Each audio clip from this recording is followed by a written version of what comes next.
ಶ್ರೀ ಗುರುಭ್ಯೋ ನಮಃ. ವಾಲ್ಮೀಕಿ ರಾಮಾಯಣದ ಯುದ್ಧಕಾಂಡದ ಕಥಾಭಾಗ ಮುಂದುವರೆದಿತ್ತು. ರಾಮ ವಿಭೀಷಣ ಸುಗ್ರೀವಾದಿಗಳ ಸಲಹೆಯಂತೆ ಸಮುದ್ರದ ಮೇಲೊಂದು ಸೇತುವೆಯನ್ನು ಕಟ್ಟಲಿಕ್ಕೆ ನಿರ್ಧಾರ ಮಾಡಿ ಆ ಸೇತುವೆಯನ್ನು ಕಟ್ಟಲಿಕ್ಕಾಗಿ ಸಮುದ್ರರಾಜನ ಸಮ್ಮತಿಯನ್ನು ಕೂಡ ಪಡೆದುಕೊಳ್ಳಬೇಕು ಅನ್ನೋ ಕಾರಣದಿಂದ ಆತನನ್ನು ಪ್ರಾರ್ಥನೆ ಮಾಡಲಿಕ್ಕೆ ನಿಶ್ಚಯಿಸಿದ. ಅದಕ್ಕನುಗುಣವಾಗಿ ಸಮುದ್ರ ತೀರದಲ್ಲಿ ಕೆಲವು ದರ್ಭೆಗಳನ್ನು ಹಾಸಿ ಅದರ ಮೇಲೆ 3 ರಾತ್ರಿಗಳ ಕಾಲ ಶಯನ ಮಾಡಿದ. 3 ರಾತ್ರಿಗಳು ಕಳೆದರೂ ಕೂಡ ಆ ಸಮುದ್ರ ರಾಜ ರಾಮನನ್ನ ಸಂದರ್ಶನ ಮಾಡಲಿಕ್ಕೆ ಬರಲಿಲ್ಲ. ರಾಮ ಕುಪಿತನಾಗಿ ಬಾಣವೊಂದನ್ನು ಪ್ರಯೋಗ ಮಾಡಿದ. ಸಮುದ್ರವೆಲ್ಲ ಅಲ್ಲೋಲ ಕಲ್ಲೋಲ ಆಯಿತು. ಮತ್ತೊಮ್ಮೆ ಬಾಣವನ್ನು ಪ್ರಯೋಗ ಮಾಡಬೇಕು ಅಂತ ರಾಮ ಉದ್ಯುಕ್ತನಾದಾಗ ಲಕ್ಷ್ಮಣ ಆತನನ್ನು ತಡೆದ. ಬೇರೆ ಯಾವುದಾದ್ರೂ ಮಾರ್ಗವಿದೆಯೇ ಅನ್ನೋದನ್ನು ಪರಿಶೀಲನೆ ಮಾಡೋಣ, ಹಾಗಾಗಿ ಬಾಣ ಪ್ರಯೋಗ ಮಾಡೋದು ಉಚಿತವಲ್ಲ, ಸಾಕು ಅಂತ ಲಕ್ಷ್ಮಣ ರಾಮನನ್ನು ತಡೆದಿದ್ದ. ಅಲ್ಲಿಗೆ 21ನೇ ಸರ್ಗ ಮುಕ್ತಾಯ ಆಗಿತ್ತು. ಅಥೋವಾಚ ರಘುಶ್ರೇಷ್ಠ ಸಾಗರಂ ದಾರುಣಂ ವಚಃ ಅದ್ಯತ್ವಾಂ ಶೋಷಯಿಷ್ಯಾಮಿ ಸಪಾತಾಲಂ ಮಹಾರ್ಣವ. ರಾಮ ಬಾಣಪ್ರಯೋಗ ಮಾಡಲಿಲ್ಲ ಆದ್ರೂ ಆ ಸಮುದ್ರವನ್ನು ಮತ್ತೊಮ್ಮೆ ಬೆದರಿಸಿದ. ಬಾಣಪ್ರಯೋಗ ಮಾಡಿ ಪಾತಾಳವನ್ನು, ನಿನ್ನನ್ನು, ಎಲ್ಲರನ್ನೂ ಕೂಡ ಸುಟ್ಟಾಕಿ ಬಿಡ್ತೇನೆ. ಕಪಿಗಳು ಈ ಸಮುದ್ರದ ಮೇಲೆ ಸೇತುವೆಯನ್ನು ಕಟ್ಟುವಂತ ಶ್ರಮವನ್ನು ತೆಗೆದುಕೊಳ್ಳದೆ ಅನಾಯಾಸವಾಗಿ ಕಾಲ್ನಡಿಗೆಯಿಂದಲೇ ಲಂಕಾನಗರಕ್ಕೆ ಹೋಗಿ ತಲುಪಲಿ. ನನ್ನ ಪರಾಕ್ರಮವನ್ನು ನೀವು ತಿಳಿದಿಲ್ಲ ಅಂತ ಕಾಣಿಸ್ತದೆ, ಹಾಗಾಗಿ ನನ್ನನ್ನು ತಿರಸ್ಕಾರ ಮಾಡ್ತಿದ್ದಿ ಅಂತ ಹೀಗೆ ಹೇಳಿ ತನ್ನ ಬಿಲ್ಲಿಗೆ ಬಾಣವೊಂದನ್ನು ಹೂಡಿ ಅದರಲ್ಲಿ ಬ್ರಹ್ಮಾಸ್ತ್ರವನ್ನು ಅಭಿಮಂತ್ರಿಸಿದ. ಭೂಮಿ ಮತ್ತು ಆಕಾಶಗಳೆಲ್ಲ ಸ್ಫೋಟ ಆಗುವಂತೆ ಭಾಸಮಾನವಾಯಿತು. ಪರ್ವತಗಳೆಲ್ಲ ನಡುಗಿದವು. ಯಾವ ದಿಕ್ಕುಗಳು ಕೂಡ ಕಾಣದಂತಾದವು. 100 ಉಲ್ಕೆಗಳು ಎಲ್ಲ ಕಡೆ ಹುಟ್ಟಿಕೊಂಡು ಆಕಾಶವನ್ನು ಬೆಳಗಿಸಲಿಕ್ಕೆ ಪ್ರಾರಂಭಿಸಿದವು. ಪ್ರಳಯ ಕಾಲದಲ್ಲಿ ಮಾತ್ರ ಬೀಸುವಂತಹ ಕೆಲವು ವಾಯುಗಳು, ಪ್ರವಾಹ ಅನ್ನುವಂಥ ಒಂದು ವಾಯು, ಆ ವಾಯುವಿನ ಸಮೂಹ ಆ ಸಂದರ್ಭದಲ್ಲಿ ಬಹಳ ವೇಗವಾಗಿ ಬೀಸಲಿಕ್ಕೆ ಪ್ರಾರಂಭಿಸಿತು.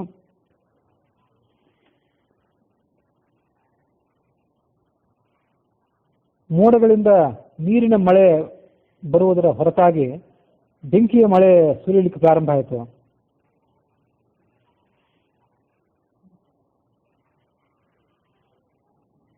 ಪ್ರಳಯ ಕಾಲ ಬಂದಿತೇನೋ ಅನ್ನುವಂತೆ ಎಲ್ಲರಿಗೂ ಭಾಸಮಾನ ಆಗಿ ಸಮುದ್ರ ತನ್ನ ಎಲ್ಲೆಯನ್ನು ಮೀರಿ 1 ಯೋಜನದಷ್ಟು ದೂರ ಉಕ್ಕೇರಿತು. ಹೀಗೆ ಸಮುದ್ರ ತನ್ನ ಮೇರೆಯನ್ನು ಮೀರಿ ಉಕ್ಕೇರಿದರೂ ಕೂಡ ರಾಮ ತಾನು ನಿಂತ ಜಾಗದಿಂದ ಕದಲಲಿಲ್ಲ. ಅದೇ ಸಂದರ್ಭದಲ್ಲಿ ಸಮುದ್ರ ರಾಜನಾದ ವರುಣ ತನ್ನ ಮೂರ್ತ ಸ್ವರೂಪವನ್ನು ತಾಳಿ ಹೊರಗೆ ಬಂದ. ಆತನ ಬಣ್ಣ ನೀಲ ಬಣ್ಣದ್ದಾಗಿತ್ತು, ವೈಡೂರ್ಯ ಮಣಿಯಂತೆ ಪ್ರಕಾಶಮಾನನಾಗಿತ್ತು. ಸುವರ್ಣದ ಆಭರಣಗಳನ್ನ ಮತ್ತು ಕೆಂಬಣ್ಣದ ಮಾಲೆಯನ್ನ, ಕೆಂಬಣ್ಣದ ವಸ್ತ್ರಗಳನ್ನು ಆತ ಧರಿಸಿದ್ದ.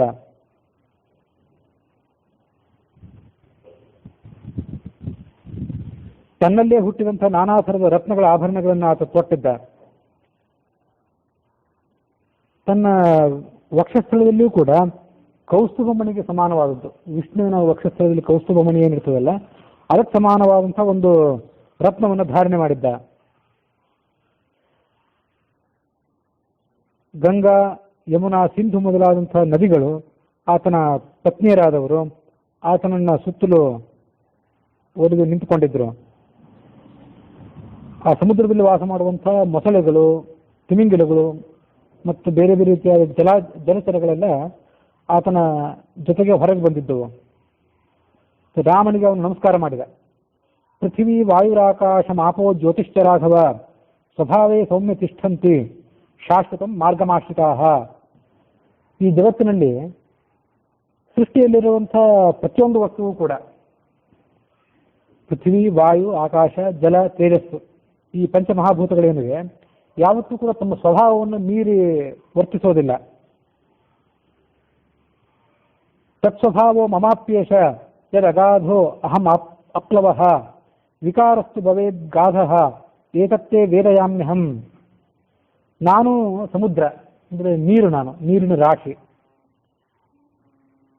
ಅಗಾಧನಾಗಿರೋದು ನನ್ನ ಸ್ವಭಾವ, ಇದು ಆಳವಾಗಿರೋದು, ಯಾರಿಗೂ ಕೂಡ ದಾಟ್ಲಿಕ್ಕೆ ಆಗದೇ ಇರುವಂತಿರೋದು ನನ್ನ ಸ್ವಭಾವ.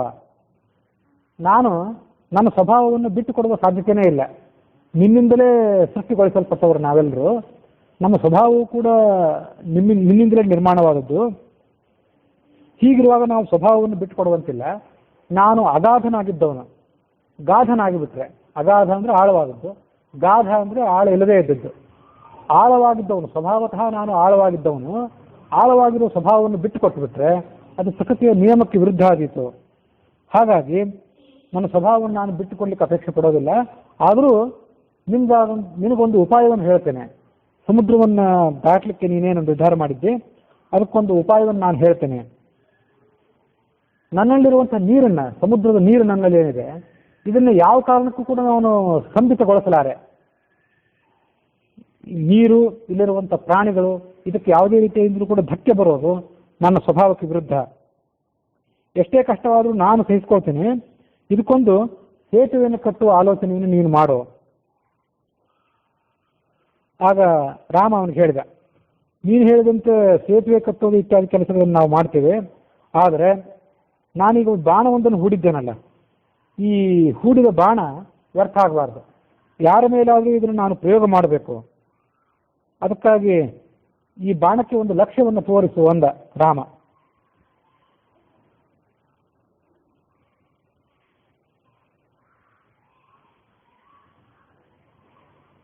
ಸಿಂಧು ಶಿರಹಣಂ ಪರಿಗೃಹ್ಯ ರೂಪಿ ಪಾದಾರವಿಂದಮುಪಗಮ್ಯ ಬಭಾಷಯೇತತ್. ಸಿಂಧು ರಾಜ ಅಂದರೆ ಸಮುದ್ರ ರಾಜ ತಾನು ಪ್ರತ್ಯಕ್ಷನಾಗಿ ತಲೆಯ ಮೇಲೆ ಕಾಣಿಕೆಯನ್ನು ಹೊತ್ತು ರಾಮನನ್ನ ಸಮೀಪಿಸಿದ ಅಂತ ತಾತ್ಪರ್ಯ ನಿರ್ಣಯ. ತಂತ್ವಾ ವಯಂ ಜಡಧಿಯೋ ನವಿದಾಮ ಭೂಮನ್ ಕೂಟಸ್ಥಮಾದಿಪುರುಷಂ ಜಗತಾಮಧೀಶಂ ತ್ವಂ ಸತ್ವತಃ ಸುರಗಣಾನ್ ರಜಸೋ ಮನುಷ್ಯಾನ್ ತಾರ್ಕೀಯತೋ ಅಸುರಗಣಾನ್ ಅಭಿತಸ್ತಥಾ ಅಸ್ತ್ರಾಹ. ನೀನು ಅನಾದಿಯಾದವನು, ನಿರ್ವಿಕಾರನಾದಂಥವನು, ಜಗತ್ತಿಗೆ ಒಡೆಯನಾದವನು. ನಿನ್ನನ್ನು ಮಂದಮತಿಗಳಾದಂಥ ನಾವು ತಿಳಿಯಲಾರೆವು. ನೀನು ಸತ್ವಗುಣದ ಪ್ರಭಾವದಿಂದ ದೇವತೆಗಳನ್ನು ಸೃಷ್ಟಿಪಡಿಸಿದೆ, ರಜೋಗುಣದಿಂದ ದಾನವರನ್ನ, ಹಾಗೆ ತಮೋಗುಣದಿಂದ ಅಸುರರನ್ನು ಸೃಷ್ಟಿ ಮಾಡಿದೆ. ಇವರೆಲ್ಲರ ಶರೀರಗಳು ಕೂಡ ಪಂಚಮಹಾಭೂತಗಳಿಂದ ಹುಟ್ಟಿದ್ದಾದ್ರೂ ದೇವತೆಗಳ ಶರೀರ ಸತ್ವಗುಣದ ಆಧಿಕ್ಯದಿಂದ ಹುಟ್ಟಿದ್ದು. ಹಾಗಾಗಿ ದೇವತೆಗಳಲ್ಲಿ ಸಾತ್ವಿಕ ಸ್ವಭಾವ ಹೆಚ್ಚು. ಮನುಷ್ಯರ ಸೃಷ್ಟಿ ರಜೋಗುಣದ ಹೆಚ್ಚಳದಿಂದ ಆದದ್ದಾದ್ದರಿಂದ ಕೆಟ್ಟದು ಮತ್ತು ಒಳಿತು ಇವೆರಡರ ಸಂಗಮ ಈ ಮನುಷ್ಯ. ಅಸುರರ ಗುಂಪೇನಿದೆ ಅದು ತಮೋಗುಣದ ಹೆಚ್ಚಳದಿಂದ ಉಂಟಾದ್ದರಿಂದ ಅವರಿಗೆ ದುಷ್ಟ ಸ್ವಭಾವವನ್ನು ಕೂಡ ಹೆಚ್ಚು. ಕಾಮಂ ಪ್ರಯಾಹಿ ಜಹಿ ವಿಶ್ವವಸೋ ಅವಮೇಹಂ ತ್ರೈಲೋಕ್ಯ ರಾವಣ ಮವಾಪ್ನುಹಿ ವೀರಪತ್ನೀಂ ಬದ್ನೀಹಿ ಸೇತುಮಿಹತೆ ಯಶಸೋ ವಿತಕ್ಕೈ ಗಾಯಂತಿ ದಿಗ್ವಿಜಯಿನೋ ಯಮುಪೇತ್ಯ ಭೂಪಾಹ. ನಿನ್ನ ಇಚ್ಛೆಗೆ ಯಾವುದೇ ತಡೆ ಇಲ್ಲ. ನೀನು ಇಲ್ಲಿ ಅನಾಯಾಸವಾಗಿ ಸೇತುವೆಯನ್ನು ಕಟ್ಟು. ಮುಂದೆ ಇದೇ ಸಂದರ್ಭದಲ್ಲಿ ಈ ಜಾಗದಲ್ಲಿ ಯಾರಾದರೂ ರಾಜರು ದಿಗ್ವಿಜಯಕ್ಕಾಗಿ ಬಂದವರು ಇದನ್ನು ರಾಮ ಕಟ್ಟಿದ ಸೇತುವೆ ಅಂತ ಗೌರವಿಸ್ತಾರೆ. ನಿನ್ನ ಕೀರ್ತಿಯನ್ನು ಅವರು ಕೂಡ ಹಾಡು ಹೊಗಳ್ತಾರೆ. ಅದರಂತೆ ಆಗಲಿ, ಸೇತುವೆಯನ್ನು ಕಟ್ಟು, ರಾವಣನನ್ನು ಸಂಹರಿಸು. ರಾವಣ ಯಾರು ಅಂದರೆ ತ್ರೈಲೋಕ್ಯ ರಾವಣ, 3 ಲೋಕವನ್ನು ಪೀಡಿಸುವಂಥವನು. ಮತ್ತು ವಿಶ್ವವಸೋ ಅವಮೇಹಂ, ವಿಶ್ವವಸನಿಗೆ ಯೋಗ್ಯ ಮಗ ಅಲ್ಲ ಇವನು. ವಿಶ್ವವಸನ ಶರೀರದಿಂದ ಮಲ ಹೊರಗೆ ಬಿದ್ದಂತೆ ಬಿದ್ದವನು. ಅವಮೇಹ ಅಂದರೆ ಮಲ. ಅವನನ್ನು ಕೊಂದು ನಿನ್ನ ಪತ್ನಿಯನ್ನು ಪಡೆದುಕೋ.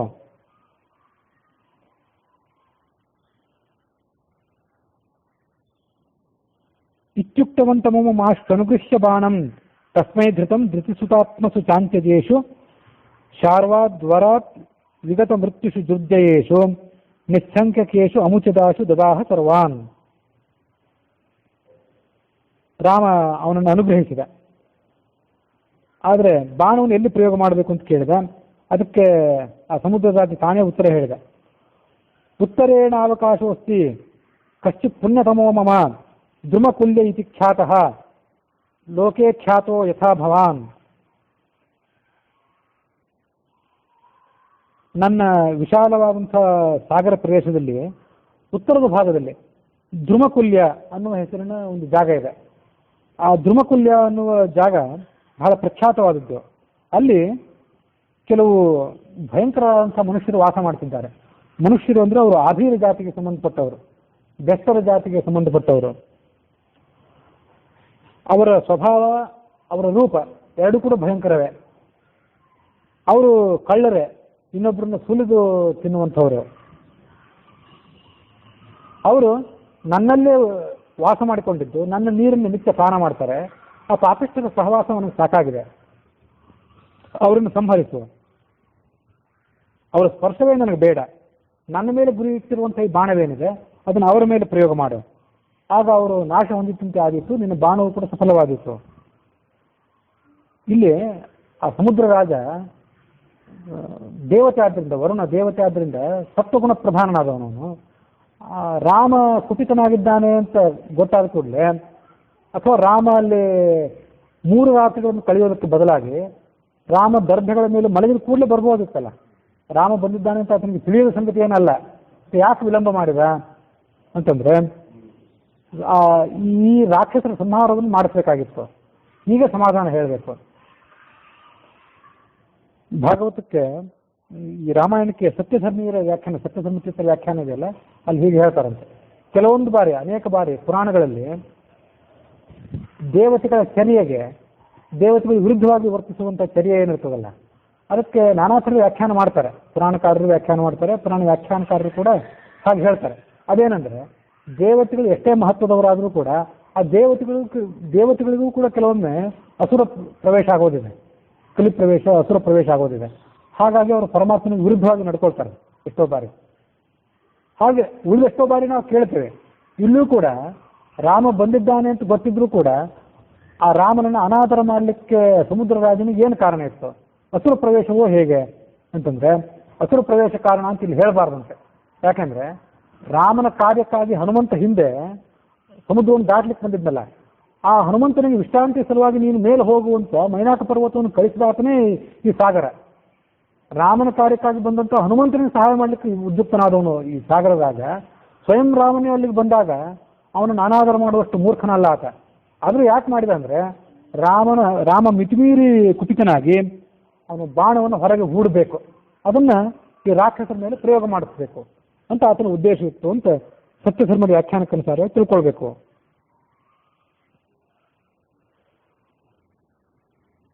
ರಾಮ ಆ ಬಾಣವನ್ನ ಆತ ತೋರಿಸಿದ ದಿಕ್ಕಿಗೆ ಪ್ರಯೋಗ ಮಾಡಿದ. ವಜ್ರಾಯುಧದಂತ ಪ್ರಕಾಶಮಾನವಾದ ಆ ಜಾಗ ಅಲ್ಲಿರುವಂಥ ರಾಕ್ಷಸರ ಮೇಲೆ ಕೊಂದಿತ್ತು. ಅದು ಮುಂದೆ ಮರುಕಾಂತಾರ ಅನ್ನುವ ಹೆಸರನ್ನು ಪಡೆದುಕೊಂಡಿತ್ತು.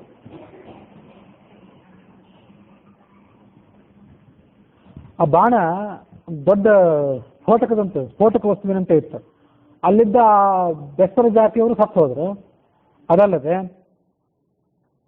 ಅಲ್ಲಿರುವಂತಹ ಗಿಡ ಮರ ಬಳ್ಳಿಗಳೆಲ್ಲ ಸುಟ್ಟು ಹೋದವು. ಪೂರ ಮರುಭೂಮಿ ಆಗಿಬಿಡ್ತದೆ.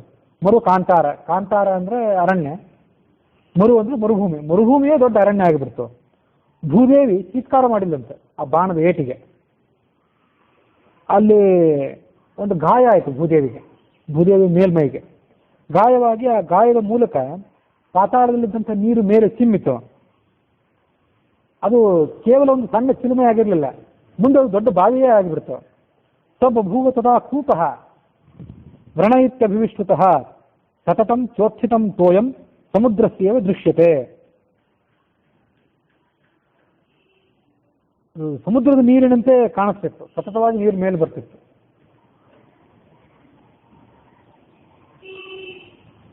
ಸಮುದ್ರದ ಹೊಟ್ಟೆಯಲ್ಲಿರುವಂತಹ ನೀರನ್ನೆಲ್ಲ ರಾಮ ತನ್ನ ಬಾಣ ಪ್ರಯೋಗದಿಂದ ಒಣಗಿಸಿಬಿಟ್ಟಿದ್ದ. ಮುಂದೆ ಆ ಜಾಗಕ್ಕೆ ಮರುಕಾಂತಾರ ಅನ್ನುವ ಹೆಸರಿನಿಂದ ಪ್ರಖ್ಯಾತಿ ಬಂದಿತ್ತು. ಆ ಮರುಭೂಮಿಗೆ ರಾಮ ಹೀಗೆ ವರ್ಣವೂ ಕೊಟ್ಟ. ಇದು ಕೇವಲ ಮರುಭೂಮಿ ಆಗಿದ್ದು ಜನರಿಗೆ ಯಾವುದೇ ಉಪಯೋಗ ಇಲ್ಲದೇ ಇರುವಂಥ ಜಾಗ ಆಗೋದು ಬೇಡ, ಇದು ಯೋಗ್ಯವಾದ ಜಾಗವಾಗಲಿ ಅಂತ ವರನೂ ಕೊಟ್ಟ. ಪಶವ್ಯಶ್ಚ ಅಲ್ಪರೋಗಶ್ಚ ಫಲಮೂಲ ರಸಾಯುತ ಬಹುಸ್ನೇಹೋ ಬಹುಕ್ಷೀರ ಸುಗಂಧಿರ್ ವಿವಿಧೌಷಧ. ಪಶು ಪಕ್ಷಿಗಳಿಗೆ ಈ ಜಾಗ ಹಿತಕರವಾಗಿರಲಿ, ಅದಕ್ಕೆ ಬೇಕಾದಂಥ ಆಹಾರ ಸಿಗುವಂತಾಗಲಿ, ಇಲ್ಲಿರುವವರಿಗೆ ರೋಗ ಬಹಳ ಕಡಿಮೆ ಆಗಲಿ, ಜಲ ಮೂಲ ರಸಗಳು ಅಲ್ಲಿರುವಂಥ ಗಿಡಮೂಲಿಕೆಗಳೆಲ್ಲ ರಸಭರಿತವಾಗಿರಲಿ, ಅಲ್ಲಿ ಸಿಗುವಂಥ ಜಲವೂ ಕೂಡ ಔಷಧಿ ಗುಣಯುಕ್ತವಾಗಲಿ, ಹಾಲು ತುಪ್ಪ ಬೆಣ್ಣೆ ಬಹು ಸ್ನೇಹ ಅಂದರೆ ಜಿಡ್ಡಿನ ಪದಾರ್ಥಗಳು ಹೇರಳವಾಗಿ ಅಲ್ಲಿ ದೊರೆಯುವಂತಾಗಲಿ, ಬಹುಕ್ಷೀರ ಸುಗಂಧಿ ವಿವಿಧೌಷಧ ನಾನಾ ಪ್ರಕಾರವಾದ ಔಷಧೀಲತೆಗಳೆಲ್ಲ ಸಿಗುವಂತಾಗಲಿ, ಮತ್ತು ಅದು ವಾತಾವರಣವು ಕೂಡ ಅಲ್ಲಿ ಸುಗಂಧ ಪೂರ್ಣಿತವಾಗಿರಲಿ. ಹೀಗೆ ಆ ಸ್ಥಳಕ್ಕೊಂದು ವರ ಕೊಟ್ಟ. ಅನೇಕ ಪ್ರಕಾರ ಗುಣಗಳನ್ನು ಅದು ಹೊಂದಿತು ಮತ್ತು ತನ್ನ ಕೀರ್ತಿಯನ್ನೆಲ್ಲ ಕಡೆ ಅದು ಹರಡಿಸಿಕೊಂಡಿತು.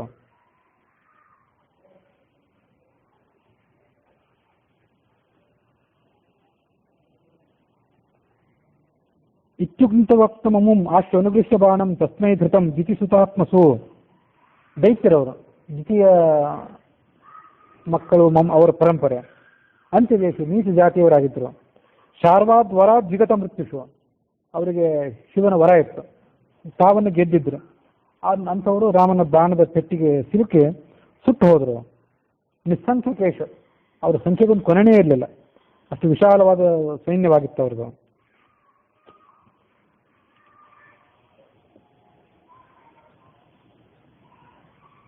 ಅದನ್ನ ಈ ತಾತ್ಪರ್ಯ ನಿರ್ಣಯದಲ್ಲಿ ವ್ಯಾಖ್ಯಾನದಲ್ಲಿ ಅಯೋಧನ ಪುರಾಣಿಕರು ಧ್ರುಮಕುಲ್ಯ ಅನ್ನುವ ಬದಲಾಗಿ ದುಕೂಲ ಅಂತ ಹೇಳ್ತಾರೆ. ಹೀಗೆ ಎರಡು ಹೆಸರುಗಳನ್ನ ನಾವಲ್ಲಿ ನೋಡ್ತೀವಿ, ಅಥವಾ ರಾಮಾಯಣದ ಬೇರೆ ಬೇರೆ ಪಾಠಗಳಲ್ಲಿ ಹಾಗಿದ್ದಿರಬೇಕು. ಧ್ರುಮಕುಲ್ಯ ಅನ್ನೋದು ನಾವು ಈಗ ವಾಲ್ಮೀಕಿ ರಾಮಾಯಣದಲ್ಲಿ ನೋಡುವ ಹೆಸರು, ದುಕೂಲ ಅಂತ ಅನ್ನೋದು ತಾತ್ಪರ್ಯ ನಿರ್ಣಯದ ವ್ಯಾಖ್ಯಾನದಲ್ಲಿ ಕಾಣುವಂಥ ಹೆಸರು.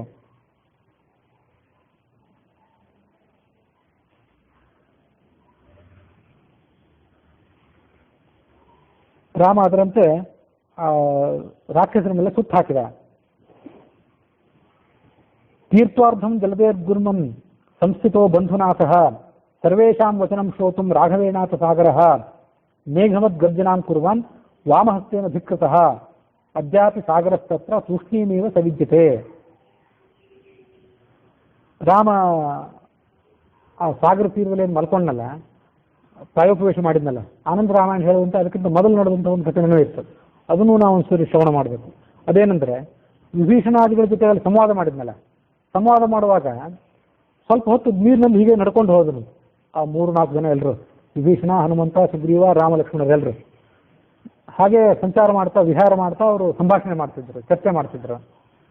ಆ ಸಂದರ್ಭದಲ್ಲಿ ಸಾಗರದ ಶಬ್ದ ಇವರ ಸಂಭಾಷಣೆಗೆ ಅಡಚಣೆ ಮಾಡಿತ್ತು. ಆಗ ರಾಮ ಏನ್ ಮಾಡಿದ, ವಾಮಹಸ್ತೇನ ಧಿಕ್ಕತಃ, ಎಡಗೈಯಿಂದ ಸಾಗರವನ್ನು ಹೀಗೆ ಸುಮ್ಮನೆ ಇರು ಅನ್ನುವಂತೆ ಸೂಚನೆ ಮಾಡಿದ. ಅದ್ಯಾಪಿ ಸಾಗರಸ್ತತ್ರ ತೂಷ್ಣೀಮೇವ ಸವಿದ್ಯತೆ. ಇವತ್ತು ಆ ಭಾಗದಲ್ಲಿ ಸಾಗರ ಸ್ತಬ್ಧವಾಗಿರ್ತದೆ, ಉಳಿದೆಲ್ಲ ಭಾಗದಲ್ಲಿ ಅದು ಅಲ್ಲೋಲ ಕಲ್ಲೋಲವಾಗಿದ್ರು ಬಹಳ ಸಪ್ತ ಮಾಡ್ತಿದ್ರು, ಆ ಜಾಗದಲ್ಲಿ ಮಾತ್ರ ಸ್ತಬ್ಧವಾಗಿರ್ತದೆ ಅನ್ನೋದು ಅದ್ರ ಮಹಿಮೆ.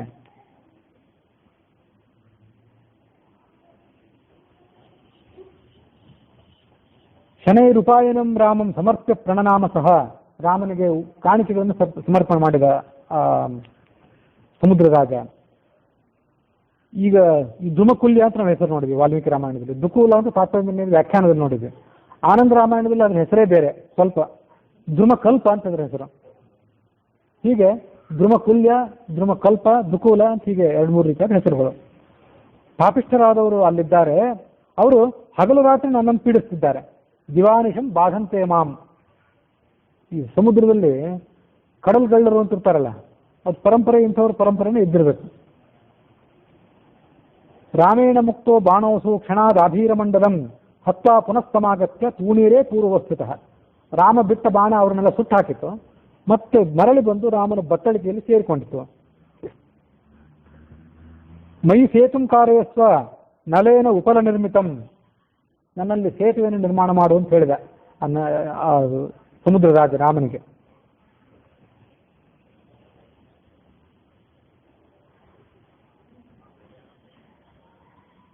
ಆ ನಲನಿಗೆ ಯಾಕೆ ಹೇಳಿದ ಅಂತಂದ್ರೆ, ನಲ ವಿಶ್ವಕರ್ಮನ ಅವತಾರ, ವಿಶ್ವಕರ್ಮ ದೇವತೆಗಳ ಶಿಲ್ಪಿ. ಆ ಶಿಲ್ಪಿಯ ಮಗ ಇವನಾದ್ರಿಂದ ಇವನು ಕೂಡ ವಾಸ್ತುಶಿಲ್ಪಗಳನ್ನು ನಿರ್ಮಾಣ ಮಾಡುವುದರಲ್ಲಿ ಪಂಡಿತ. ಹಾಗಾಗಿ ಅವನ ಮೂಲಕ ಸೇತುವೆಯನ್ನು ನಿರ್ಮಾಣ ಮಾಡಿತು ಅಂತ ಸಮುದ್ರರಾಜ ಇವನಿಗೆ ಹೇಳಿದ. ಅಯಂ ಸೌಮ್ಯ ನಲೋ ನಾಮ ತನುಜೋ ವಿಶ್ವಕರ್ಮಣಃ ಪಿತ್ರ ದತ್ತವರ ಶ್ರೀಮಾನ್ ಪ್ರತಿಮೋ ವಿಶ್ವಕರ್ಮ. ಇವರು ವಿಶ್ವಕರ್ಮನಿಗೆ ಯಾವುದೇ ರೀತಿಯಾದಲ್ಲಿ ಕಡಿಮೆ ಆದವನಲ್ಲ. ಅವನು ಸೇತುವೆಯನ್ನು ನಿರ್ಮಾಣ ಮಾಡಿದರೆ ನಾನು ನನ್ನ ಮೈ ಮೇಲೆ ಧರಿಸ್ತೇನೆ, ನನಗೆ ಯಾವುದೇ ತೊಂದರೆ ಇಲ್ಲ. ಇಷ್ಟು ಹೇಳಿ ಆ ಸಮುದ್ರ ರಾಜ ಅಲ್ಲಿಂದ ಅದೃಶ್ಯನಾಗಿಬಿಟ್ಟ.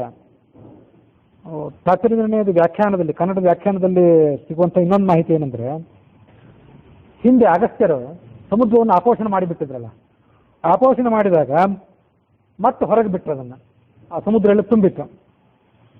ಆವಾಗ ಅವರು ಸಮುದ್ರ ರಾಜನಿಗೆ ಹೇಳಿದ್ರಂತೆ, ಮುಂದೆ ಇಲ್ಲಿ ನಲನಿಂದ ಒಂದು ಸೇತುವೆ ನಿರ್ಮಾಣ ಆಗೋದಿದೆ, ಅವನು ಸಮುದ್ರದ ಏನೇನು ಕಲ್ಲುಗಳನ್ನು ತಂದು ಹಾಕ್ತಾನಲ್ಲ, ಆ ಕಲ್ಲುಗಳನ್ನು ನೀನು ಮುಳುಗಿಸ್ಬೇಡ, ಆ ಕಲ್ಲುಗಳು ಸ್ಥಿರವಾಗಿ ಅಲ್ಲೇ ನಿಲ್ಲಬೇಕು, ತೇಲಬೇಕು ಅವು. ಹೀಗೆ ಅಗಸ್ತ್ಯರು ಆ ಸಮುದ್ರ ರಾಜನಿಗೆ ವಿನಂತಿ ಮಾಡಿದ್ರು.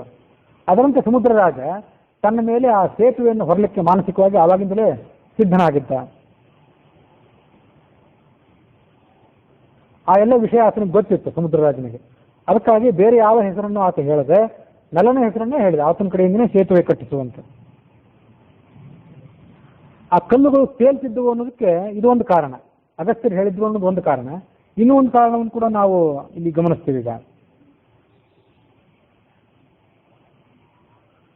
ವಿಶ್ವಕರ್ಮ ಸುತಶ್ಚಾಯಂ ವರೋ ಲಬ್ಧೋ ಅಸ್ತಿ ಅನೇನ ಹಿ ದ್ವಿಜಸ್ಯ ಜಾಹ್ನವೀತೋಯೇ ಶಾಲಗ್ರಾಮ ಸ್ವನೇನ ಹಿ ತಕ್ತಸ್ತದ ತೇನ ಶಪ್ತಃ ಪಾಷಾಣಾದಿ ಕರಿಷ್ಯತೆ. ಹನುಮಂತ ಚಿಕ್ಕವನಿದ್ದಾಗ ಋಷಿಮುನಿಗಳಿಗೆ ಉಪಟಳ ಕೊಡ್ತಿದ್ನಲ್ಲ, ಹಾಗೆ ಈ ನಲನೂ ಕೂಡ ಚಿಕ್ಕವನಿದ್ದಾಗ ಕೆಲವು ಬ್ರಾಹ್ಮಣರಿಗೆ ಋಷಿಮುನಿಗಳಿಗೆ ಉಪಟಳ ಕೊಡ್ತಿದ್ದಂತೆ. ಅವರು ನದಿ ತೀರದಲ್ಲಿ ತಪಸ್ಸಿಗೆ ಕೂತಾಗ, ಬೆಳಗಿನ ಅನ್ನಕ್ಕೆ ಕೂತ್ಕೊಂಡಾಗ ಹಿಂದಿನಿಂದ ಬಂದು ಆ ಶಾಲಗ್ರಾಮಗಳನ್ನು ತಗೊಂಡು ನದಿಯಲ್ಲಿ ಹಾಕಿಬಿಡ್ತಿದ್ವಿ. ಆ ಶಾಲಗ್ರಾಮಗಳೆಲ್ಲ ಮುಳುಗಿ ಆ ತಪಸ್ವಿಗಳಿಗೆ, ಬ್ರಾಹ್ಮಣರಿಗೆ ಅಡಚಣೆ ಆಗ್ತಿತ್ತು. ಆವಾಗ ಒಬ್ಬ ಬ್ರಾಹ್ಮಣ ಅದನ್ನು ನೋಡಿ, ನೀನು ಯಾವುದೇ ಕಲ್ಲನ್ನು ನೀರಿಗೆ ಹಾಕಿದರೆ ಆ ಕಲ್ಲು ಮುಳುಗಬಾರ್ದು, ತೇಲಬೇಕು ಅಂತ ಶಾಪ ಕೊಟ್ಬಿಟ್ಟಿದ್ದ. ಆ ಶಾಪ ಹೊರವೇ ಆಗಿಬಿಡ್ತು. ಅದಕ್ಕೆ ಸಮುದ್ರ ರಾಜ ಅದನ್ನ ವರೋಲಬ್ಧೋ ಅಸ್ತಿ ಅನೇನೇಹಿ, ಇವನಿಗದು ವರ ಈ ನಲನಿಗೆ ಅಂತ ಹೇಳಿದ್ದ. ತದ್ಧಸ್ತಾದಿತಿ ಶಾಪೋಯಂ ವರೇ ಮಾತ್ರ ಸಸ್ಮತಃ, ಆ ಶಾಪ ಇದ್ರೂ ಕೂಡ ಅದು ಇವತ್ತು ವರವಾಗಿದೆ. ಹಾಗಾಗಿ ಅವನ ಕಡೆಯಿಂದ ಸೇತುವೆಯನ್ನು ಕಟ್ಟಿಸು ಅಂತ ಹೇಳಿ ಆ ಸಮುದ್ರ ರಾಜ ಅಲ್ಲಿಂದ ಅದೃಶ್ಯನಾಗಿಬಿಟ್ಟ.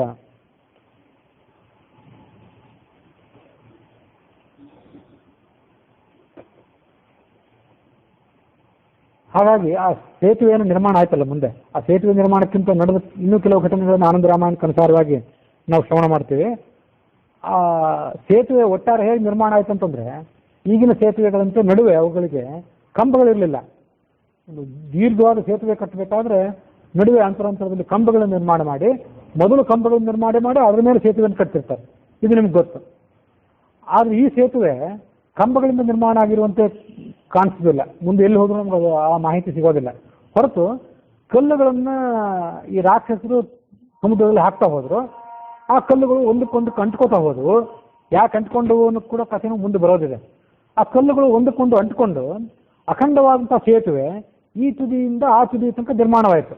ನಡುವೆಯಲ್ಲೂ ಅದಕ್ಕೆ ಕಂಬಗಳು ಇರುವಂತೆ ಮುಂದೆ ಸಿಗೋದಿಲ್ಲ.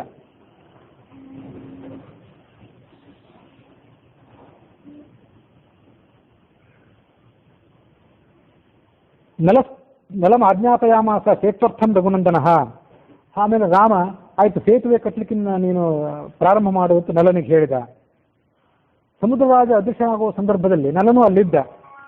ಆತ ಏನು ಹೇಳಿದ ಅಂದ್ರೆ ರಾಮನಿಗೆ, ಅಹಂ ಸೇತುಂ ಕರಿಷ್ಯಾಮಿ ವಿಸ್ತೀರ್ಣೆ ಲವಣಾಲಯೇ ಪಿತು ಸಾಮರ್ಥ್ಯಮಾಸ್ಥಾಯ ತತ್ವಮಾಹ ಮಹೋದಧಿ. ಸಮುದ್ರರಾಜ ಹೇಳೋದೆಲ್ಲ ಸರಿಯಾಗಿದೆ. ನಾನು ನಮ್ಮ ಅಪ್ಪನಂತೆ ಸೇತುವೆಯನ್ನು ಕಟ್ಟೋದ್ರಲ್ಲಿ ನಿಷ್ಣಾತನಾಗಿದ್ದೇನೆ, ಸೇತುವೆಯನ್ನು ಕಟ್ಟುತ್ತೇನೆ. ನೀನು ಸಮುದ್ರರಾಜನ ಮೇಲೆ ದಂಡ ಪ್ರಯೋಗ ಮಾಡಲಿಕ್ಕೆ ಹೋಗಿ ಆತನ ಬೆದರಿಸಿದಲ್ಲ, ಅದೇ ಒಳ್ಳೇದಾಯ್ತು. ಸೌಮ್ಯ ಮಾರ್ಗದಿಂದ ಇವತ್ತಿನ ಕಾಲದಲ್ಲಿ ಯಾರಿಗೂ ಬಗ್ಗೋವರಲ್ಲ. ಹಾಗಾಗಿ ನೀನು ಒಳ್ಳೆ ಕೆಲಸ ಮಾಡಿದೆ ಅಂತ ರಾಮನನ್ನ ಆತ ಅಭಿನಂದಿಸಿದ. ಆ ನಲ ಅಯಂ ಹಿ ಸಾಗರೋ ಭೀಮ ಸೇತು ಕರ್ಮ ದಿದೃಕ್ಷಯ ದಂಡವು ದಂಡ ಭಯಾದ್ಗಾಧಂ ರಾಘವಾಯ ಮಹೋದಧಿಹಿ. ಹಿಂದೆ ನನ್ನ ತಾಯಿ ಮಂದರ ಪರ್ವತದಲ್ಲಿದ್ಲು. ಅವಳಿಗೆ ದೇವಶಿಲ್ಪಿಯಾದಂಥ ವಿಶ್ವಕರ್ಮ ಹೀಗೆ ಹೊರ ಕೊಟ್ಟಿದ್ದ, ನನ್ನಂಥವನೇ ಜ್ಞಾನಿಯಾದ ವಾಸ್ತುಶಿಲ್ಪ ಪಂಡಿತನಾದಂಥ ಮಗ ನಿನಗೆ ಜನಿಸ್ತಾನೆ. ಹಾಗಾಗಿ ನಾನು ವಿಶ್ವಕರ್ಮನಿಗೆ ಔರ ಸುಪುತ್ರನಾಗಿದ್ದೇನೆ. ಶಿಲ್ಪಶಾಸ್ತ್ರದಲ್ಲಿ ನಾನು ಆತನಿಗೆ ಸಮಾನ. ಸಮುದ್ರರಾಜನೇ ನನಗೆ ಈ ವಿಷಯಗಳನ್ನ ನೆನಪು ಮಾಡಿಕೊಟ್ಟಿದ್ದಾನೆ. ಒಂದು ವೇಳೆ ಸಮುದ್ರರಾಜ ತಾನಾಗಿ ಈ ವಿಷಯವನ್ನು ಹೇಳಿಲ್ಲದೇ ಇದ್ರೆ ನಾನು ನನ್ನ ವಿಷಯವನ್ನು ಕೊಚ್ಕೊಳ್ಳುವನು ಅಲ್ಲ. ನನಗೆ ಅಷ್ಟು ಜ್ಞಾನ ಇದೆ, ಇಷ್ಟು ಜ್ಞಾನ ಇದೆ, ಇಂಥ ಅನುಭವ ಇದೆ ಅಂತ ನಾನು ಹೇಳ್ಕೊಳ್ಳೋವನಲ್ಲ. ಸಮುದ್ರರಾಜ ಹೇಳಿದ ಅಂತ ನಾನೀಗ ಅದನ್ನು ಮತ್ತೊಮ್ಮೆ ಪ್ರಕಾಶಪಡಿಸ್ತಿದ್ದೇನೆ ಅಂದ ಆ ನಲ. ನನ್ನ ನಿರ್ದೇಶನದಲ್ಲಿ ಈ ಕಪಿಗಳೆಲ್ಲ ಇವತ್ತು ಸಮುದ್ರದ ಮೇಲೆ ಸೇತುವೆಯನ್ನು ಕಟ್ಟಲಿ ಅಂತ ಅವನು. ನಲ ಹೀಗೆ ಹೇಳಿದ ಕೂಡಲೇ ರಾಮ ಲಕ್ಷ್ಮಣಾದಿಗಳ ನಿರ್ದೇಶನದಲ್ಲಿ, ಸುಗ್ರೀವನ ನೇತೃತ್ವದಲ್ಲಿ ಆ ಸಮುದ್ರದ ಮೇಲೆ ಸೇತುವೆಯ ನಿರ್ಮಾಣ ಕಾರ್ಯ ಪ್ರಾರಂಭ ಆಯಿತು. ಸೇತುವೆ ನಿರ್ಮಾಣಕ್ಕಿಂತ ಮೊದಲು ನಡೆದ ಸಂಗತಿಗಳು ಏನಂತಂದ್ರೆ, ಸೇತು ಮಾರಭ ಮಾನಸ್ಸು ವಿಘ್ನೇಶಂ ಸ್ಥಾಪ್ಯ ರಾಘವ, ಅಲ್ಲೊಂದು ಗಣಪತಿಯನ್ನು ಪ್ರತಿಷ್ಠಾಪನೆ ಮಾಡಿದ ರಾಘವ. ನವಗ್ರಹಾಣ ಪೂಜಾರ್ಥಂ ಪಾಷಾಣ ನವಸಾಗರಂ, ನವಗ್ರಹಗಳನ್ನು ಪೂಜೆ ಮಾಡಬೇಕಲ್ಲ, ಬಹಳ ದೊಡ್ಡ ವಾಸ್ತುಶಿಲ್ಪ ಇದೆ. ಅದಕ್ಕಾಗಿ 9 ಕಲ್ಲುಗಳನ್ನು ಕೂಡ ಅಲ್ಲಿ ತರಿಸಿ ಅವುಗಳನ್ನು ಕೂಡ ಪೂಜೆ ಮಾಡಿದ. ನಲನ ಕೈಯಿಂದನೇ ಅವುಗಳನ್ನು ಸ್ಥಾಪನೆ ಮಾಡಿದ. ತತಸ್ಸಾಗರ ಸಂಯೋಗೆ ಸುನಾಮ್ನ ಲಿಂಗಮುತ್ತಮಂ, ಆ 3 ಸಮುದ್ರಗಳು ಸೇರುವಂಥ ಜಾಗ ಅದು. ಪೂರ್ವ ಸಮುದ್ರ, ಪಶ್ಚಿಮ ಸಮುದ್ರ, ದಕ್ಷಿಣ ಸಮುದ್ರ 3 ಸೇರುವ ಜಾಗ ಅದು. ಆ ಜಾಗದಲ್ಲಿ ರಾಮೇಶ್ವರ ಅನ್ನುವ ಹೆಸರಿನಿಂದ ನಮ್ಮದೇ ಆದ ಒಂದು ಲಿಂಗವನ್ನು ಸ್ಥಾಪನೆ ಮಾಡಬೇಕು ಅಂತ ಆಲೋಚನೆ ಮಾಡಿದ. ಹೀಗೆ ನಿರ್ಧಾರ ಮಾಡಿ ಮಾರುತಿಯನ್ನು ಕುರಿತು ಹೇಳಿದ, ಹನುಮಂತನ ಕುರಿತು, ಕಾಶಿಗೆ ಹೋಗು, ಶಿವನ ಕಡೆಯಿಂದ ಲಿಂಗವೊಂದನ್ನು ತೆಗೆದುಕೊಂಡು ಬಾ, ಮುಹೂರ್ತ ಮೀರಿ ಹೋಗ್ತದೆ, ಬೇಗ ಹೋಗ, ಶೀಘ್ರದಲ್ಲಿ ತರಬೇಕು, ಇಲ್ಲದಿದ್ರೆ ಮುಹೂರ್ತ ದಾಟಿ ಕೆಲಸ ಎಲ್ಲ ಕೆಟ್ಟಿತ್ತು. ರಾಮನ ಮಾತನ್ನು ಕೇಳಿ ಹಾಗೇ ಆಗಲಿ ಎಂದ ಮಾರುತಿ. ಆಕಾಶದ ಮೂಲಕ ಕೆಲವೇ ಕ್ಷಣಗಳಲ್ಲಿ ವಾರಾಣಸಿಗೆ ಬಂದ. ತತ್ರಾಗತ್ಯ ಸತ ಮಾಂ ನತ್ವ ರಾಮಕಾರ್ಯಂ ನವೇದಯತ, ವಾರಾಣಸಿಗೆ ಬಂದ ಅವನು. ಬಂದು ನನಗೆ ನಮಸ್ಕಾರ ಮಾಡಿದ. ನನಗೆ ಅಂತ ಶಿವ ಪಾರ್ವತಿಗೆ ಕಥೆಯನ್ನು ಹೇಳ್ತಿದ್ದ. ಅವನ ಕಥೆಯನ್ನು ನಾನು ಕೇಳಿದೆ. ರಾಮನಿಗೆ ಲಿಂಗ ಬೇಕಾಗಿದೆ, ರಾಮೇಶ್ವರ ಅನ್ನೋ ಹೆಸರಿನಿಂದ ಅಲ್ಲಿ ಸ್ಥಾಪನೆ ಮಾಡುವವನಿದ್ದಾನೆ, ಲಿಂಗವನ್ನು ಕೊಡು. ನಾನು ಆ ಮಾತನ್ನು ಕೇಳಿ 2 ಲಿಂಗಗಳನ್ನು ಕೊಟ್ಟೆ. ಕೇಳಿದ್ 1, ನಾನು ಕೊಟ್ಟಿದ್ದ 2. 2 ಲಿಂಗೆ ಅರ್ಪಿತೆ ಶ್ರೇಷ್ಠೆ ತಥೋಹಂ ಕಪಿಮಬ್ರುವಂ, 2 ಲಿಂಗಗಳನ್ನು ಕೊಟ್ಟು ಹೇಳಿದೆ. ನಾನು ಕೂಡ ಬಹಳ ದಿವಸದಿಂದ ಈ ಉತ್ತರ ಭಾರತದಿಂದ ದಕ್ಷಿಣದ ಕಡೆ ಹೋಗಬೇಕು ಅಂತ ಮನಸ್ಸು ಮಾಡಿದ್ದೆ. ಅಗಸ್ತ್ಯನ ವಿಶೇಷೇಣ ಯಾಸ್ಯಾಮಿ ರಾಘವಾಜ್ಞೆಯ, ಬಹಳ ಹಿಂದೆ ನಿರ್ಧಾರ ಮಾಡಿದ್ದೆ. ಇದನ್ನ ಅಗಸ್ತ್ಯನ ಋಷಿಯ ಒಂದು ಪ್ರಾರ್ಥನೆಯಂತೆ.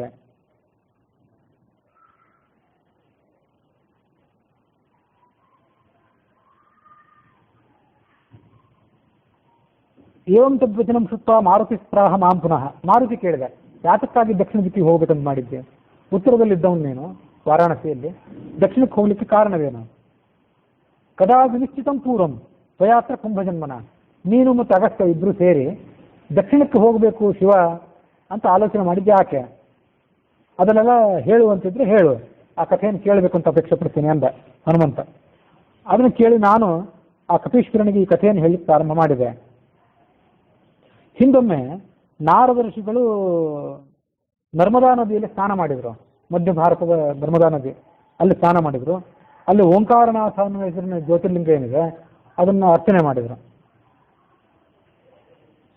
ಸರ್ವದಂ ಸರ್ವದೇಹಿನಾಂ, ಓಂಕಾರನಾಥ ಅಂದರೆ ಎಲ್ಲ ಜೀವಿಗಳಿಗೂ ಎಲ್ಲ ರೀತಿಯಾದ ಅಭೀಷ್ಟಗಳನ್ನು ಕೂಡ ಕೊಡುವಂಥವನು. ಆ ಕ್ಷೇತ್ರದಿಂದ ಹೊರಟು ಇನ್ನೊಂದು ಜಾಗಕ್ಕೆ ಹೊರಟರು. ಅವರು ಹೋಗುವಾಗ ವ್ರಜನ್ ವಿಲೋಕಯಾನ್ ಚಕ್ರೆ ಪುರೋ ವಿಂಧ್ಯಂ ಧರಾಧರಂ, ಮುಂದೆ ಅವರಿಗೆ ವಿಂಧ್ಯ ಪರ್ವತ ಸಿಕ್ಕಿತು. ಸಂಸಾರ ತಾಪ ಸಂಹಾರಿ ರೇವಾ ವಾರಿ ಪರಿಷ್ಕೃತಂ, ರೇವಾ ನದಿ ಅಲ್ಲೇ ಇತ್ತು. ರೇವಾ ನದಿಯ ತುಂತು ಹನಿಗಳು ಆ ಪರ್ವತವನ್ನು ಸಿಂಪಡಿಸ್ತಾ ಇದ್ದವು. ಆ ಪರ್ವತಕ್ಕೆ 2 ರೂಪಗಳಂತೆ. ಒಂದು ಸ್ಥಾವರ ರೂಪ, ಇದ್ದಲ್ಲೇ ನಿಂತ್ಕೊಂಡಿರೋದು ಪರ್ವತ ರೂಪ ಒಂದು, ಜಂಗಮ ರೂಪದಿಂದ ಅಂದ್ರೆ ದೇವತೆಯ ರೂಪದಿಂದ ಆ ಕಡೆ ಈ ಕಡೆ ಸಂಚಾರ ಮಾಡೋದು ಒಂದು ರೂಪ. ಹೀಗೆ 2 ರೂಪಗಳದಕ್ಕೆ.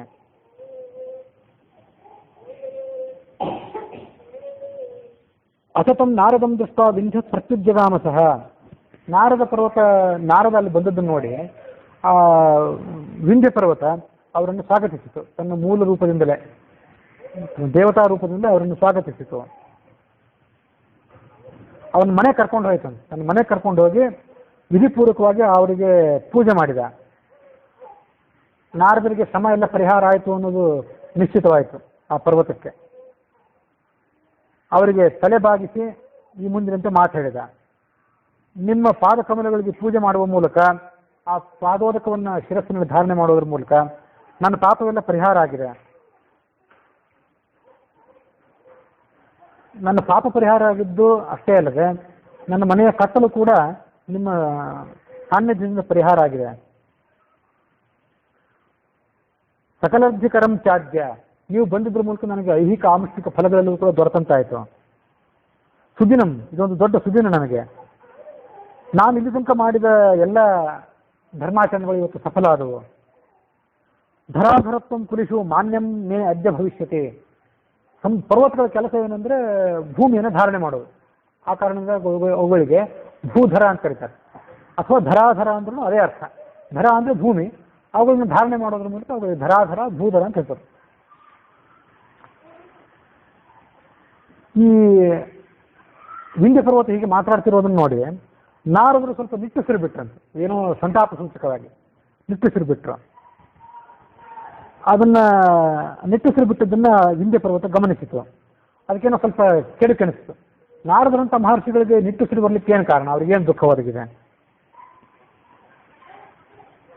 ಉಚ್ಛ್ವಾಸ ನಿಮಗೆ ನಿಟ್ಟುಸಿರು ಬರ್ಲಿಕ್ಕೆ ಏನು ಕಾರಣ? ಅದನ್ನು ಹೇಳಿ ನನಗೆ ಸಾಧ್ಯ ಆಗೋದಾದ್ರೆ ನಿಮ್ಮ ಈ ನಿಟ್ಟುಸಿರಿನ ಕಾರಣ ಏನಾದರೂ ಇದ್ದರೆ, ನಿಮ್ಮ ದುಃಖ ಏನಾದರೂ ಇದ್ದರೆ ಅದನ್ನ ಕ್ಷಣದಲ್ಲಿ ನಾನು ಪರಿಹಾರ ಮಾಡ್ತೇನೆ. ಯಾಕೆಂದ್ರೆ ನನ್ನನ್ನು ನೀನು ತೀರಾ ಸಾಧಾರಣ ಪರ್ವತ ಅಂತ ತಿಳ್ಕೊಳ್ಬೇಡಿ, ಅಷ್ಟು ಸಾಧಾರಣ ಮನುಷ್ಯನೂ ಅಲ್ಲ ನಾನು. ಯಾಕಂದ್ರೆ ಧರಾಧರಣ ಸಾಮರ್ಥ್ಯಂ ಮೇರ್ವಾದೋ ಪೂರ್ವಪುರುಷೈ ವರ್ಣ್ಯತೆ ಸಮುದಾಯಾತ್ಮತ್ ಅಹಮೇಕೋ ದಧೇ ಧರಾಮ್. ಇಡೀ ಭೂಮಿಯಲ್ಲಿ ನಾನು ತಲೆಯನ್ನು ಧಾರಣೆ ಮಾಡಿದವನು, ನನ್ನ ಸಾಮರ್ಥ್ಯ ಕಡಿಮೆ ಅಂತ ತಿಳ್ಕೊಳ್ಬೇಡಿ ನೀವು. ಯಾಕೆಂದ್ರೆ ಈ ಮೇರು ಪರ್ವತ ಮೊದಲಾದ ಪರ್ವತಗಳಿವೆ ಅಲ್ಲ, ಮೇರು, ಹಿಮಾಲಯ, ಮಂದರ ಇತ್ಯಾದಿ ಪರ್ವತಗಳು, ಆ ಎಲ್ಲ ಪರ್ವತಗಳು ಸೇರಿ ಭೂಮಿಯನ್ನು ಧಾರಣೆ ಮಾಡ್ತಾವಂತೆ. ಆ ಯಾವ ಪರ್ವತಕ್ಕೂ ಕೂಡ ಒಬ್ಬಂಟಿಯಾಗಿ ಭೂಮಿಯನ್ನು ಧಾರಣೆ ಮಾಡೋ ಶಕ್ತಿ ಇಲ್ಲ, ಎಲ್ಲ ಪರ್ವತಗಳು ಸೇರಿಯೇ ಭೂಮಿಯನ್ನು ಹಿಡಿದಿರ್ತಿವೆ ಅಂತ ಹೀಗೆ ಜ್ಞಾನಿಗಳಾದವ್ರು ಹೇಳ್ತಾರೆ. ಆದರೆ ನಂದು ಹಾಗಲ್ಲ, ನಂದು ಪ್ರತ್ಯೇಕವಾದ ಸಾಮರ್ಥ್ಯ. ಇಡೀ ಭೂಮಿಯನ್ನು ನಾನೊಬ್ಬ ಧಾರಣೆ ಮಾಡಿದವನು, ಧಾರಣೆ ಮಾಡೋ ಶಕ್ತಿ ಇದ್ದವನು. ಇರ್ಬೋದು ಸ್ವಲ್ಪ ಮಹತ್ವ ಹಿಮಾಲಯ ಪರ್ವತಕ್ಕಿದೆ, ಮೇರು ಪರ್ವತಕ್ಕಿದೆ, ಅವಳಿಗೆ ಇಲ್ಲ ಮಹತ್ವ ಇಲ್ಲ ಅಂತಲ್ಲ. ಯಾಕೆ?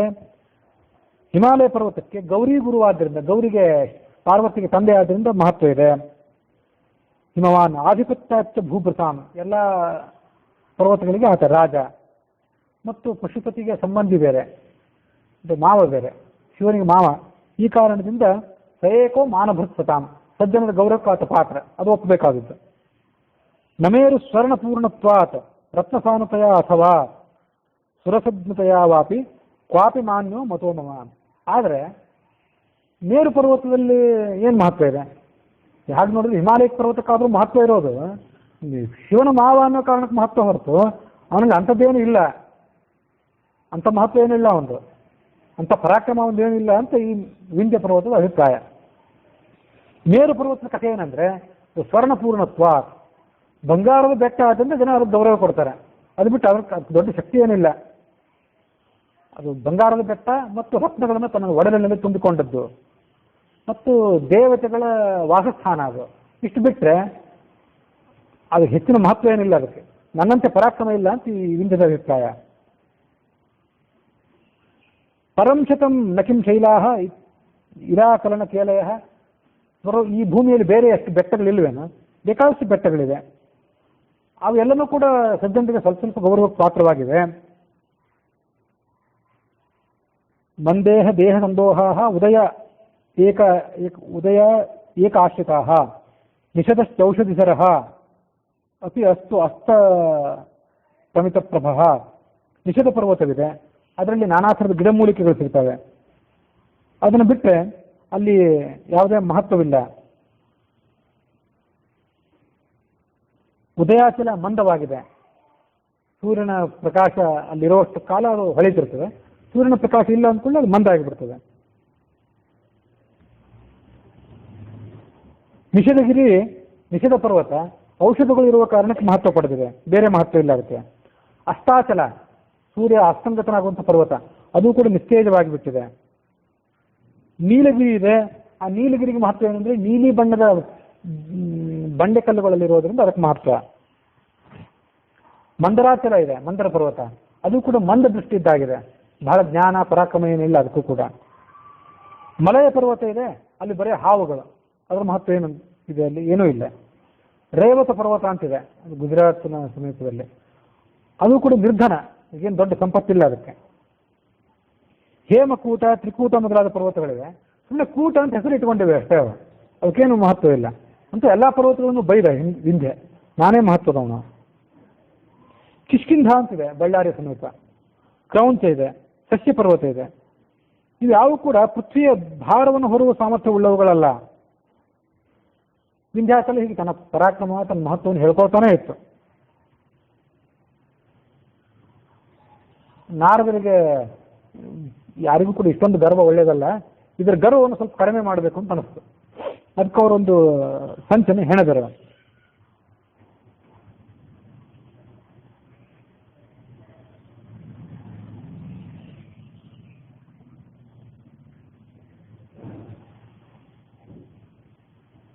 ಅದ್ಯ ಅಸ್ಯ ಬಲಂ ಆಲೋಚ್ಯಮಿತಿ ಧ್ಯಾತ್ವಾ ಅಬ್ರವೀನ್ ಮುನಿ ಸತ್ಯಯುಕ್ತಂ ಹಿ ಭವತಾ ಗಿರಿಸಾರಂ ವಿವೃಣ್ವತ ಪರಂ ಶೈಲೇಂದ್ರ ಮೇರುಸ್ತಾಂ ಅವಮನ್ಯತೆ ಮಯಾ ನಿಶ್ವಸಿತಂ ಚೇತತ್ ತ್ವಯಿ ಚಾತಿ ನಿವೇದಿತಂ.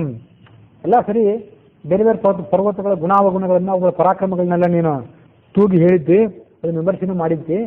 ಆದರೆ ಈ ಮೇರು ಪರ್ವತ ಏನಿದೆ ಅದು ನಿನ್ನನ್ನು ಅವಮಾನಿಸ್ತದೆ. ಯಾವಾಗಲೂ ಕೂಡ ನಿನ್ನ ಕಂಡ್ರೆ ಅದು ಸ್ವಲ್ಪ ತಾತ್ಸಾರ ಮೇರು ಪರ್ವತಕ್ಕೆ. ಹಾಗಾಗಿ ನನಗೆ ಸ್ವಲ್ಪ ನಿನ್ನ ಬಗ್ಗೆ ಕೆಡುಕೆನಿಸ್ತು, ಅದಕ್ಕಾಗಿ ನಿಟ್ಟುಸಿರು ಬಿಡಬೇಕಾಯ್ತು. ನಿನ್ನಂಥ ಮಹಾಪರಾಕ್ರಮಿಯಾದ ಪರ್ವತವನ್ನು ಮೇರು ಪರ್ವತ ಅವಮಾನಿಸೋದು ಅಂದ್ರೆ ಏನು? ನನಗೊಂದು ಬೇಜಾರಾಯಿತು, ನಿಟ್ಟುಸಿರು ಬಂತು ಅಂದ್ಬಿಟ್ಟ ಈ ನಾರದ. ಸ್ವಸ್ಯಸ್ತು ತುಭ್ಯಂ ಇತ್ಯುಕ್ತ ಯಯೌ ಸ ವ್ಯೋಮವರ್ತನ. ನಿನ್ನ ಬಗ್ಗೆ ಕೆಡುಕನಿಸ್ತು, ನನಗೆ ಬೇಜಾರಾಯ್ತು. ಹೌದು, ಆದ್ರೆ ಏನು ಬೇಜಾರಾದ್ರೇನು ಬಿಟ್ರೇನು, ನಾನಂತೂ ಸರ್ವಸಂಗ ಪರಿಚಯಾಗಿ ನನಗೇನಾಗೋದಿದೆ. ನೀನಿದ್ದಿ, ಮೇರು ಪರ್ವತ ಇದ್ದಾನೆ, ನೀವೇನಾದ್ರೂ ಮಾಡ್ಕೊಳ್ಳಿ ಅಂದ್ಬಿಟ್ಟ ಈ ನಾರದ. ಅಥವಾ ಮದ್ವಿಧಾನಾಹಿ ಕೇಯಂ ಚಿಂತಾ ಮಹಾತ್ಮನ, ನಾನು ಮಹಾತ್ಮ ವಿರಾಗಿ ಆದವನು, ನನಗೇನಾಗಬೇಕಾಗಿದೆ, ನೀನು ಒಳ್ಳೇದಾಗಲಿ ಅಂತ ಹೇಳಿ ಆಕಾಶದ ಮೂಲಕ ಹೊರಟೋಗ್ಬಿಟ್ಟ ನಾರದ. ಅದು ಹೋದ ಮೇಲೆ ಇದಕ್ಕೆ ಈ ವಿಂಧ್ಯ ಪರ್ವತಕ್ಕೆ ಬಹಳ ಚಿಂತೆ ಆಯಿತು. ಚಿತ್ತೇ ವಿಚಾರಯಾಮಾಸ ಮೇರೋ ಶ್ರೇಷ್ಠಂ ಕಥಂ ತ್ವಿತಿ. ಚಿಂತೆನೂ ಆಯಿತು ಮತ್ತು ಕುತೂಹಲವೂ ಕೂಡ ಆಯಿತು. ಮೇರು ಪರ್ವತ ಯಾವ ಕಾರಣಕ್ಕಾಗಿ ಶ್ರೇಷ್ಠ ಆಯಿತು, ಅದನ್ನೊಂದು ಬಾರಿ ನೋಡೇ ಬಿಡಬೇಕು ಅನ್ನಿಸ್ತು.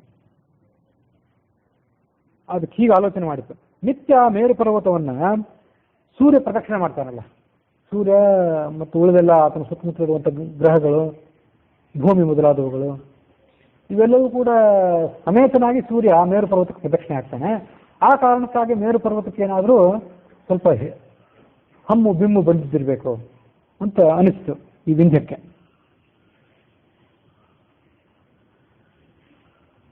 ಇದು ನಿಶ್ಚಿತ ವಿಂಧ್ಯಾದ್ರಿ ವವೃಧೇಸ ಮೃಧೇಕ್ಷಣ, ಬಿಡಬಾರ್ದು ಅಂತ ತಿಳ್ಕೊಂಡು ಆಲೋಚನೆ ಮಾಡಿ ಆ ವಿಂಧ್ಯ ಪರ್ವತ ಬೆಳಿಲಿಕ್ಕೆ ಪ್ರಾರಂಭ ಆಯಿತು.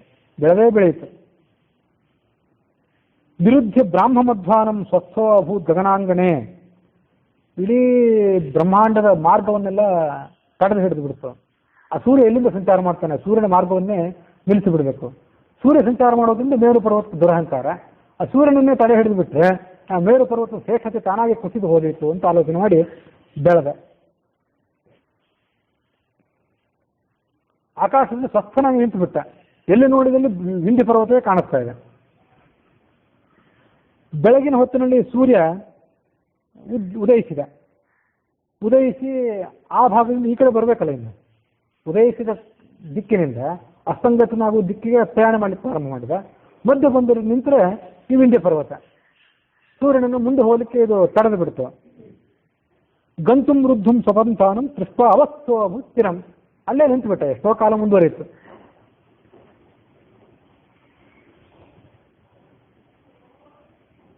ಯೋಜನಾನಾಂ ಸಹಸ್ರೇ ದ್ವೇಷತೆ ದ್ವೇಷ ಯೋಜನೆ ಯಸ್ವಸ್ಥಶ್ಚ ನಿಮೇಷಾರ್ಧಾತ್ ಯಾತಿ ನಾತಿ ಚಿರಂ ಸ್ಥಿತಃ.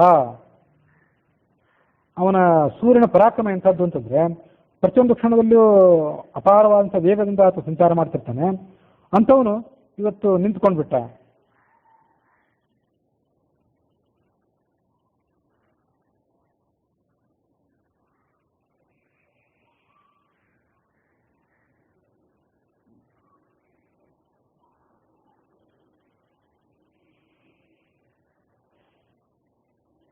ಪಾಶ್ಚಾತ್ಯ ದಾಕ್ಷಿಣಾತ್ಯಶ್ಚ ಗತೆ ಬಹುತಿಥೇ ಕಾಲೇ ಪ್ರಾಚ್ಯೋದಿಶ್ಚ ಭೃಶಾರ್ದಿತಾಃ ಚಂಡರಶ್ಮೇ ಕರವ್ರಾತ ಪಾಪ ಸಂತಾಪ ಮಾಪಿತಾಃ.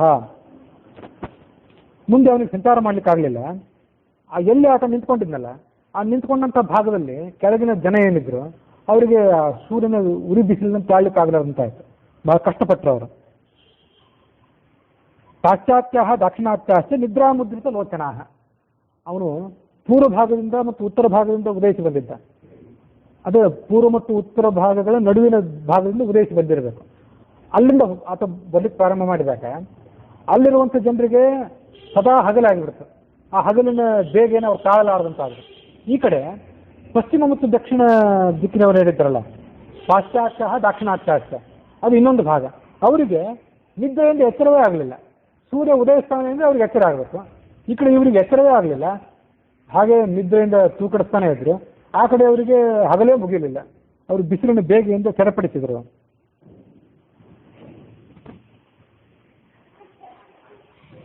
ಒಂದು ಅರ್ಧ ನಿಮಿಷದಲ್ಲಿ 2000 ಯೋಜನ, 2202 ಯೋಜನದಷ್ಟು ಪ್ರಯಾಣ ಮಾಡ್ತಾನೆ ಸೂರ್ಯ. ಯೋಜನಾನ ಸಹಸ್ರೇ ದ್ವೇ, 2000 ಯೋಜನೆಗಳು, ದ್ವೇಷತೆ ದ್ವೇಷ ಯೋಜನೆ, ಸ್ವಸ್ಥಶ್ಚ ನಿಮೇಷಾರ್ಧ ತ್ಯಾತಿ, ಅರ್ಧ ನಿಮೇಷದಲ್ಲಿ ಇಷ್ಟು ಪ್ರಯಾಣ ಮಾಡ್ತಾನೆ. ಅಂತಹ ವೇಗಶಾಲಿ ಆದ ಸೂರ್ಯ ಅಲ್ಲಿ ನಿಂತ್ಕೊಂಡ್ಬಿಟ್ಟ. ನಿಂತ್ಕೊಂಡು ಈ ಜನರಿಗೆ ತೊಂದರೆ ಆಗಿದ್ದು ಅಷ್ಟೇ ಅಲ್ಲ, ಇನ್ನೊಂದು ಏನಾಯ್ತಂದ್ರೆ ಶಮಿತಾ ಏವ ದೃಶ್ಯಂತೆ ಸತಾರ ಗೃಹ ಮಂಬರಂ.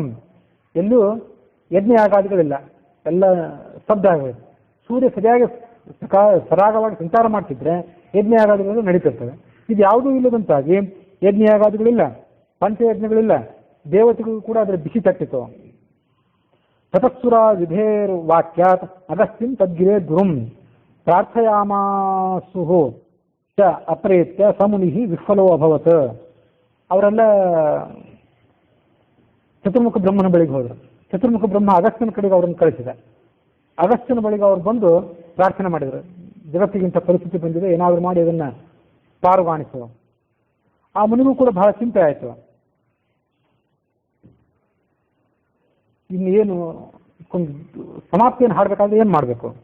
ತದಾ ಅಗಸ್ತ್ಯ ಮಯೋಕ್ತಃ, ನನ್ನ ಬಳಿಗೆ ಬಂದ. ನಾನು ಅವನಿಗೆ ಹೇಳಿದೆ, ಗಚ್ಚತ್ವಂ ದಕ್ಷಿಣಾಂ ದಿಶಂ ವಾಕ್ಪಾಹೇನ ಗಿರಿಂ ಬದ್ಧ ಮಾಖಿಲ ತ್ವಂ ಭಜಸ್ವ ಮಾಂ. ದಕ್ಷಿಣ ದಿಕ್ಕಿಗೆ ನೀವು ಹೋಗು, ಅಲ್ಲಿ ನನ್ನನ್ನು ಧ್ಯಾನ ಮಾಡ್ತಾ ವಾಸವಾಗಿರು. ದಕ್ಷಿಣ ದಿಕ್ಕಿಗೆ ಹೋಗ್ಲಿಕ್ಕೆ ಈ ನಡೆ ವಿಂಧ್ಯ ಪರ್ವತ ಅಡ್ಡ ಇದೆಯಲ್ಲ, ಏನು ಮಾಡಬೇಕು ಅಂದರೆ ಆ ವಿಂಧ್ಯ ಪರ್ವತವನ್ನು ನಿನ್ನ ಮಾತಿನ ಜಾಲದಲ್ಲಿ ಕಟ್ಟಿ ಆ ವಿಂಧ್ಯ ಪರ್ವತವನ್ನು ತಗ್ಗಿಸಿ ಆ ಕಡೆ ಹೋಗಿಬಿಡು. ಅಲ್ಲಿ ನನ್ನನ್ನು ಧ್ಯಾನ ಮಾಡ್ತಾ ಇರು, ದುಃಖ ಪಡಬೇಡ. ನಾನು ಕೂಡ ಸ್ವಲ್ಪ ಕಾಲದಲ್ಲಿ ಆ ಕಡೆ ಬರೋನಿದ್ದೇನೆ ದಕ್ಷಿಣ ದಿಗ್ಭಾಗಕ್ಕೆ ಅಂತ ರಾಮ ಮಹೇಶ್ವರ ಆ ಅಗಸ್ತ್ಯರಿಗೆ ಸಮಾಧಾನ ಮಾಡಿದ. ಯಾವಾಗ ಅಂದರೆ ಸೇತೌ ಶ್ರೀರಾಮ ಪೂಜಾರ್ಥಂ, ಸೇತು ನಿರ್ಮಾಣ ಕಾಲದಲ್ಲಿ ರಾಮನ ಪೂಜೆಯನ್ನು ಕೈಗೊಳ್ಳಲಿಕ್ಕಾಗಿ ಸ್ವೀಕಾರ ಮಾಡಲಿಕ್ಕಾಗಿ ನಾನು ಅಲ್ಲಿಗೆ ಬರೋನಿದ್ದೇನೆ. ಈ ನನ್ನ ಮಾತನ್ನು ಕೇಳಿ ಅಗಸ್ತ್ಯರಿಗೆ ಬಹಳ ಸಂತೋಷ ಆಯಿತು. ಅವರು ಕಾಶಿಯನ್ನು ಬಿಟ್ಟು ಮುಕ್ತ ಕಾಶಿ ವಿಂಧ್ಯ ಪರ್ವತದ ಕಡೆಗೆ ಅವರು ಲೋಪಾಮುದ್ರೆಯ ಜೊತೆಗೆ ಬಂದರು. ಬಂದಂಥ ಅಗಸ್ತ್ಯನನ್ನ ಮತ್ತು ಲೋಪಾಮುದ್ರೆಯನ್ನ, ಆ ದಂಪತಿಗಳನ್ನ ಆ ವಿಂಧ್ಯ ಹೆದರಿ ಅವರನ್ನು ಸ್ವಾಗತ ಮಾಡಿತು ಅನ್ನುವಲ್ಲಿಗೆ ಇವತ್ತಿನ ಕಥೆ ಮುಕ್ತಾಯ ಆಗಿದೆ.